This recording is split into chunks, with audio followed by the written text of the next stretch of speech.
Mga kabayan, i-flex ko sa inyo yung toilet dito sa Bendong Mall. So, kakaiba yung toilet nito dito mga kabayan. So, tingnan natin.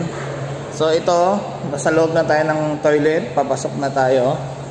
And hanapin natin yung panlalaki. So, kakaiba yung ano dito kabayan, mga toilet pang mayaman. So, yun mga kabayan, no? Puro glass yan dito mga kabayan. So, ayun, dito yung panlalaki. Guys, dito tayo sa toilet guys ha. Toilet ito guys, hindi ito room. Toilet ito guys. So ayan oh. See?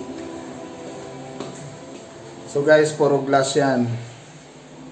Napakalupit ng toilet na to guys.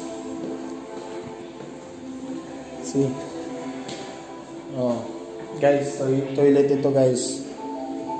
Kaya napakahirap i-distinguish. Okay. Okay pare, thank you so much. Guys, ang ganda ng toilet nila dito guys, the best.